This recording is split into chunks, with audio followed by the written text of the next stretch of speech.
শুরু করছি mad for you লেখিকা তানিয়া খাতুন পর্ব সংখ্যা ১৪। হোস্টেলের সামনে এসেই ক্রিসের বাইকটা থেমে যায়।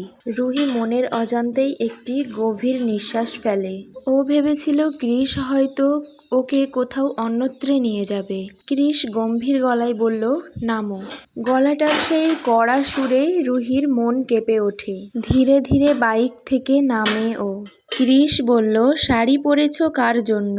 রুহি মাথা নিচু করে চুপ করে থাকে। ক্রিস একটি ভারী নিঃশ্বাস ফেলে বাইক থেকে নামে। ধীরে ধীরে ওর দিকে এগিয়ে আসে আর ভয়ে রুহি পিছাতে থাকে। ক্রিস বলল, পিছিয়ে যাচ্ছ কেন? উত্তরে রুহি বলল, আপনি এগিয়ে আসছেন কেন? ক্রিস বলল, স্টপ, আই সেড স্টপ। ক্রিসের সেই ধমকে রুহি স্তব্ধ হয়ে যায়। ক্রিস হঠাৎ এগিয়ে এসে রুহির চুলের মুঠো চেপে ধরে। ক্রিস রাগী গলায় বলল, চুল খুলে রেখেছো কেন? কার জন্য সেজেছো এত? আমার জন্য না অন্য কারো জন্য? রুহি ব্যথায় চোখ মুখ কুঁচকে চারিদিকে তাকায়। রাত গভীর, আশেপাশে কেউ নেই। তাও সাহস করে বলে ওঠে, দয়া করে রাস্তায় এমন করবেন না। ছেড়ে দিন আমাকে, কেউ দেখলে খারাপ ভাববে। ক্রিস আরো কাছে টেনে নিয়ে আসে রুহিকে। মুখটা ওর মুখের উপর সামনে এনে বলে, সো হোয়াট? চাইলেই এই রাস্তাটা আমি কিনে নিতে পারি।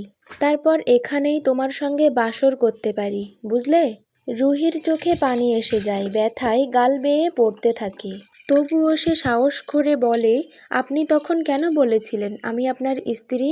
আমাদের তো এখনো বিয়ে হয়নি। উত্তরে ক্রিস বলল, হয়নি, হবে।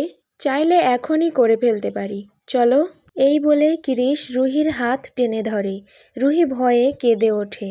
এরপর বলে, না না, আজ না, পরে প্লিজ। ক্রিস আকাশের দিকে তাকিয়ে একটি ভারী নিঃশ্বাস ফেলে। তারপর নিচু গলায় বলে, বাটারফ্লাই?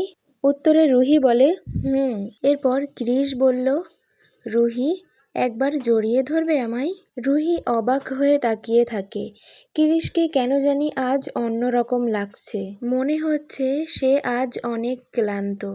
মুহূর্তের নীরবতার পর রুহি ধীরে ধীরে এগিয়ে এসে ক্রিসকে জড়িয়ে ধরে। ক্রিস হেসে ফেলে, একটা কষ্ট ভরা হাসি। ক্রিস রুহিকে শক্ত করে জড়িয়ে ধরে, যেন ছেড়ে দিলেই রুহি হারিয়ে যাবে চিরতরে। ক্রিস নরম গলায় বলল, আমায় ঠকাচ্ছ না তো বাটারফ্লাই? রুহি কিছু বলে না, চুপ করে ক্রিসের বুকের ভিতর মাথা লুকিয়ে থাকে। ক্রিস বলল, যদি আমায় ঠকাও তাহলে তোমায় শাস্তি দিতে আমার খুব কষ্ট হবে, জানো? কাল কলেজের ছুটি পড়ল, বাড়ি যাবে? রুহি বলল, হ্যাঁ। না মানে না, আমি এখানে থেকেই পড়াশোনা করব।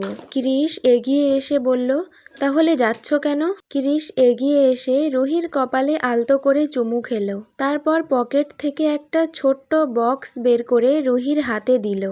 রুহি অবাক হয়ে বলল, কি এটাতে? ক্রিস বলল, রুমে গিয়ে খুলে দেখবে, আর হ্যাঁ, সবসময় এটা সঙ্গে রাখবে, বুঝলে? রুহি বক্সটা হাতে নিয়ে চুপ করে রইল। ক্রিস ধীরে বলল, এখন যাও। রুহি কিছু না বলে ধীরে ধীরে চলে গেল। পিছনে তাকিয়ে দেখল ক্রিস এখনো দাঁড়িয়ে আছে একই জায়গায়, চোখে ভারী এক চিন্তা আর শিকারীর দৃষ্টি। হ্যালো এভরিওয়ান, আজ এখানেই শেষ করছি।